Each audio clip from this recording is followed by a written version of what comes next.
back to the Magnetic IDEX channel. Today we're going to switch to a more grown-up color. These are the new Y-axis blocks, and they have been printed with a full enclosure. They came out rather flat. I had some stress marks on this surface, so I actually did a little bit of a wet sand. I redesigned these parts to use threaded inserts everywhere that I could. So we have the thread inserts here for the clamping action. We have the threaded inserts for the Igus bearing retention.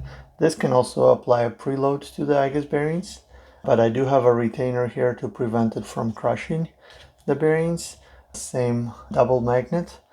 So I'm using 150-degree neodymium magnets, and I've added this extension to keep the white rabbit from popping up when it puts excessive load on the magnet, so it wants to rock up in certain directions. So normally it pushes, so all your vectors, all your force vectors that are going under bottom. The top is an idler belt, so in certain accelerations you see this white rabbit tilting up. So I've got that retainer there. I could put a tiny bump in there just to actually preload, but we'll see how this works. So we'll go through a disassembly. I hope this view is sufficient to demonstrate what needs to happen.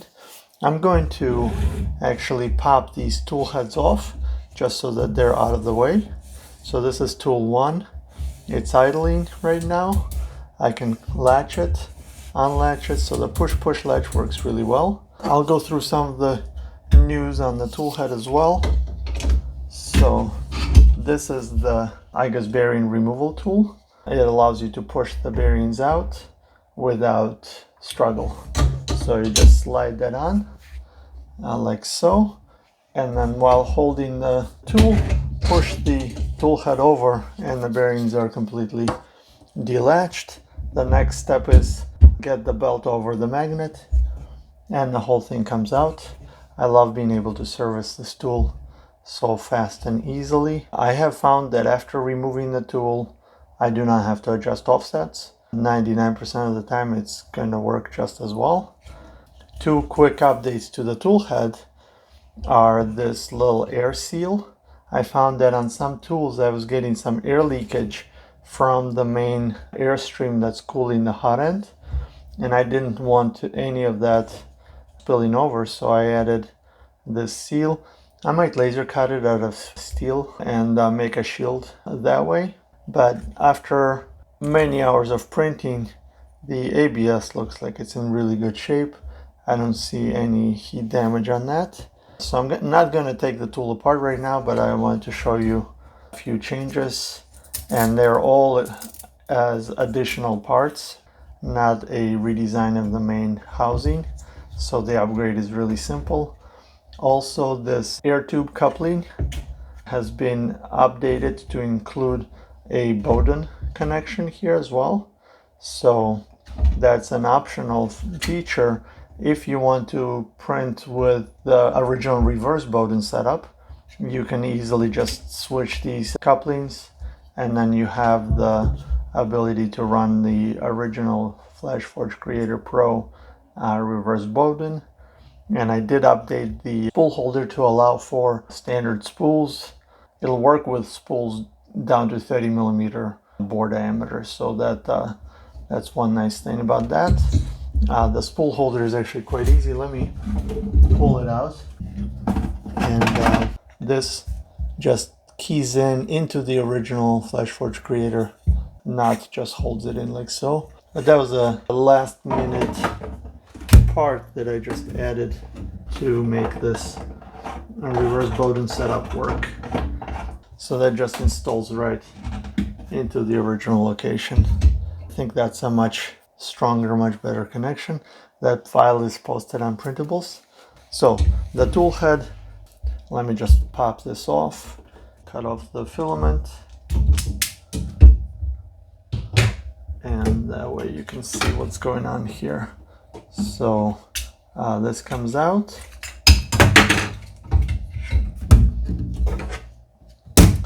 and so now the coupling has the wire management channel the part cooling tube, the hot end cooling tube, as well as the Bowden. So that just plugs right in.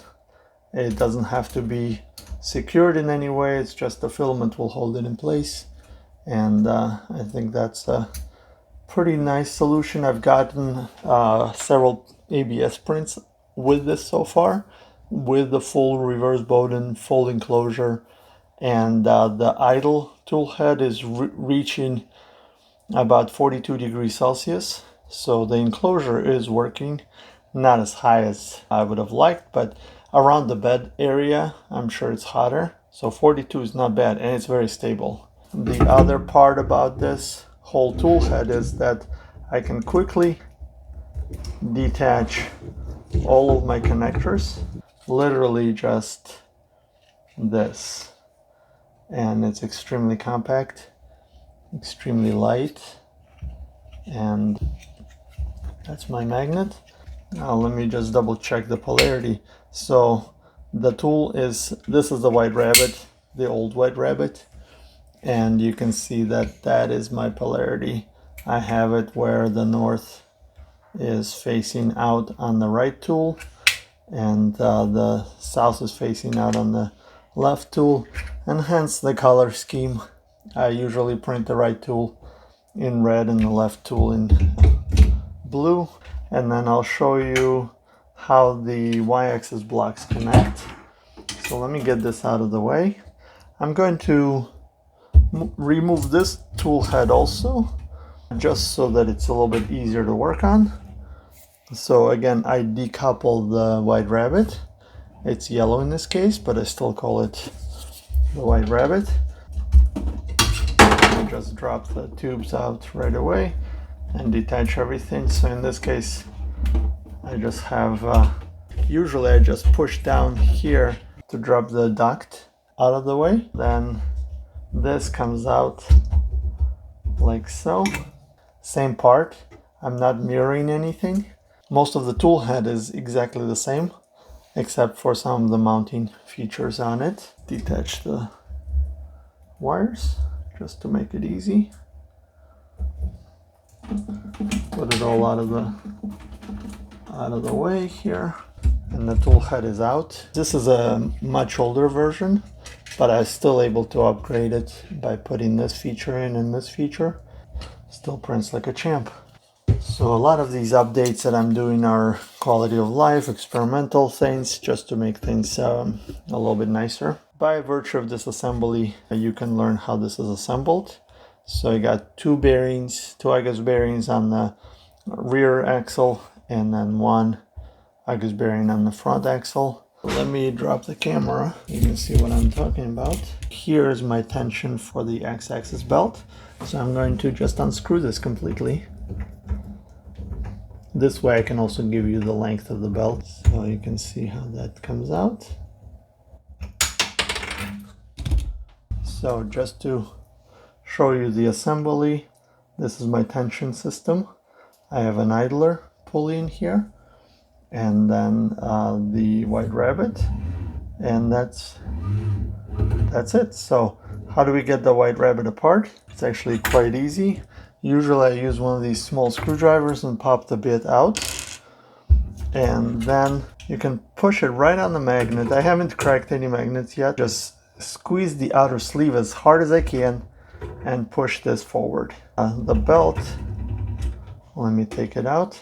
The pass-through is on the bottom of the White Rabbit, and let me get a measurement on the belt.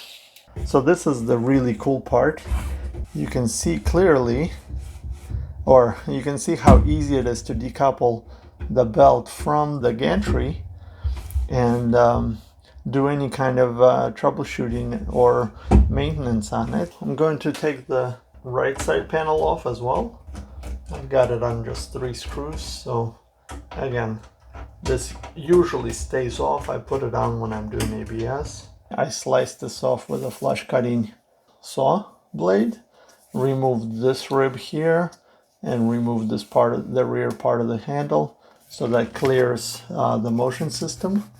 Also I just took a miter saw to this and notch this out for my SD card and for my USB cable. We need to flush cut it to make room for the Akula motion system. Alright, so I got a little simple flush cutting tool.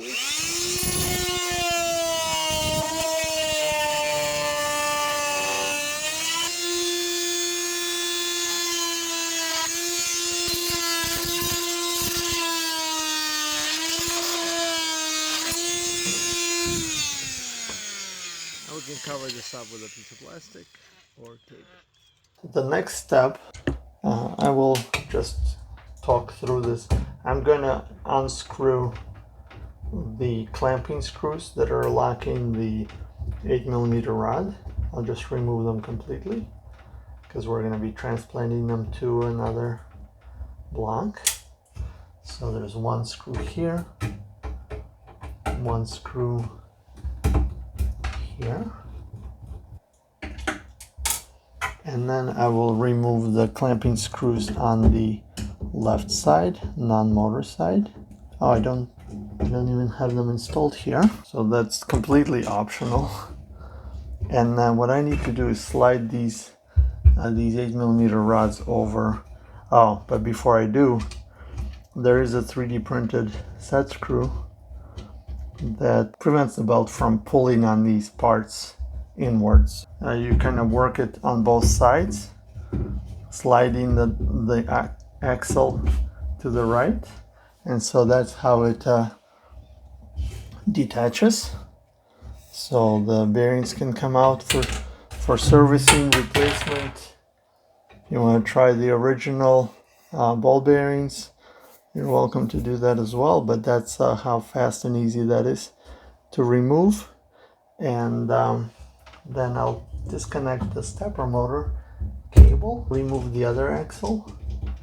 I'll slide it off on the left and right. I'll balance these so that it doesn't stress the belt. I'm going to detach the belt.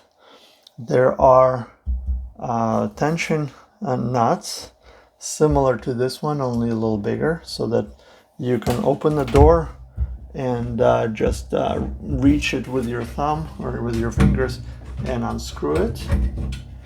So righty-tighty, lefty-loosey, we're gonna loosen this, and I'm going to take this off all the way. So this is somewhat blind assembly.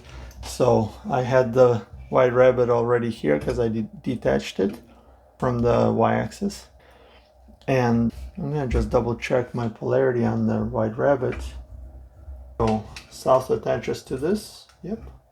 So this is the north side. I marked it red. So the belt came off the stepper motor already, so I can go ahead and use that same trick. If you have a screwdriver like this, and make sure this fits on camera.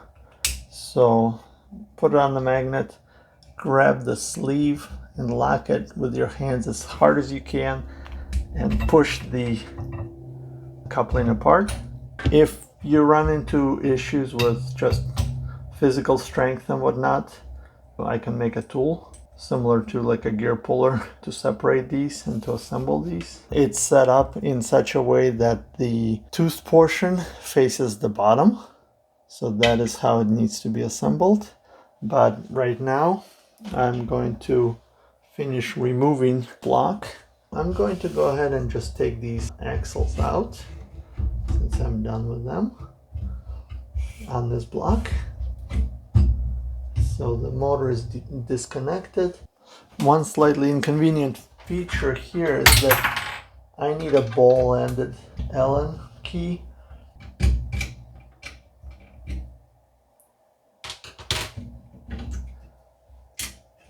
So once this retaining bracket is removed, I use a tool or something to just pop the Igus bearings out to the side like so, and then this slides right out on this particular design.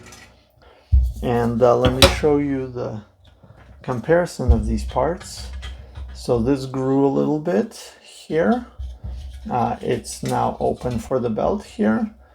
And also I've put in heat set inserts everywhere that I could.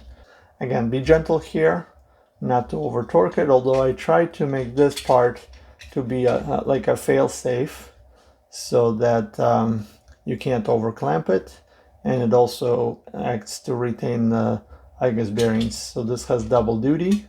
I guess I hate working on 3D printers. I'd rather be printing. So these kinds of quality of life things that I'm doing are just to minimize the amount of work that it takes to get the printer up and running. So I'm gonna start here and see how it's a little bit of an art to start this side and pull on that so that it starts delatching on this side, and then when that's released you can push on that other latch. Let's see if you can see that. Push there and you'll feel it go. Once it releases, it just falls out very easy.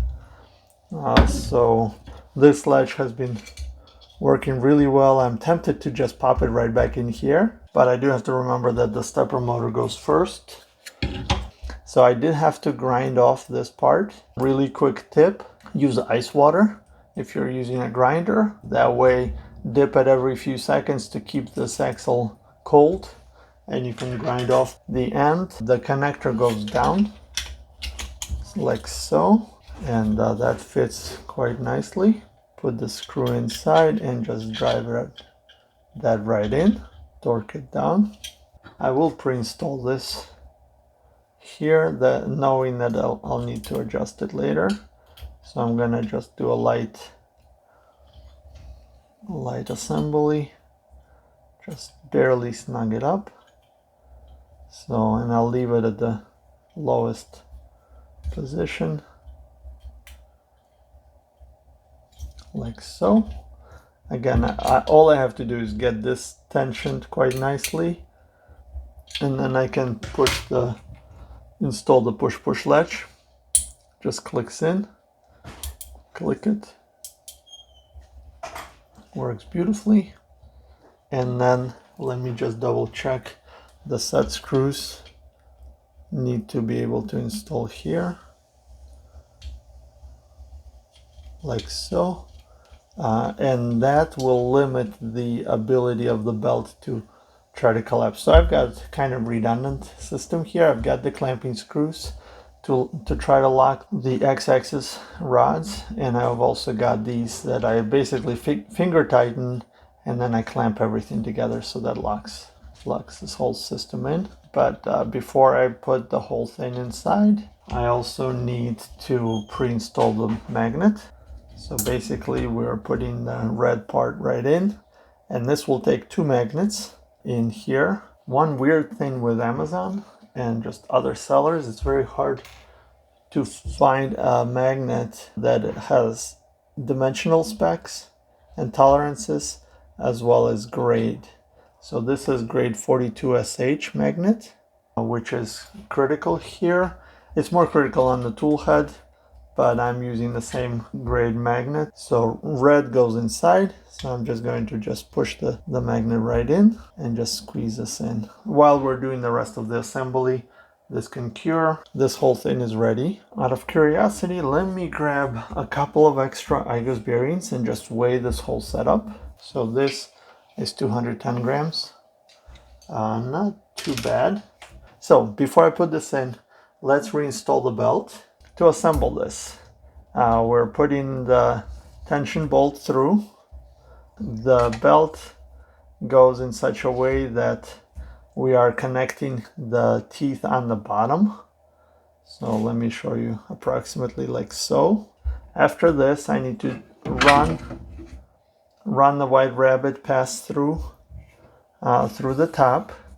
The north is facing the tool head. There's total 10 teeth here, and so I need to engage 5 teeth. 1, 2, 3, 4, 5. Then grab that with your finger and slide the compression sleeve over it, and then do the same thing with this side. Put the belt in, hold it flat, and then slide the outer sleeve over that. And you can probably do it like so. It takes a little bit of effort. I've used screwdrivers and tools. Let me show you really quick. You just grab random 2 screwdrivers, slide them in like so, and then you can use them to just fully compress the sleeve. Make sure pass-through is on top. Put the belt over the motor pulley,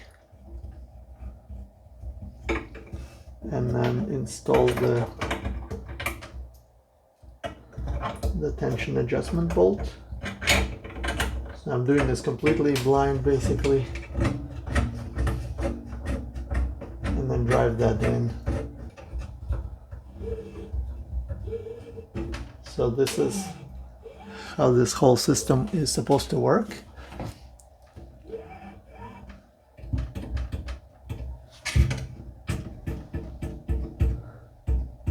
One thing to note is be careful with applying too much tension. With these tensioners, it's so easy just to go ape on this, and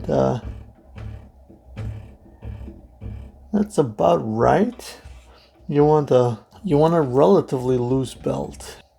Better too loose than too tight. So now that the belt is in place, I should be able to just move the Igus bearings out as far as I can, put the white rabbit in the front of the machine, and then just slide this right over. Let me check make sure the belt is happy. Just click that in.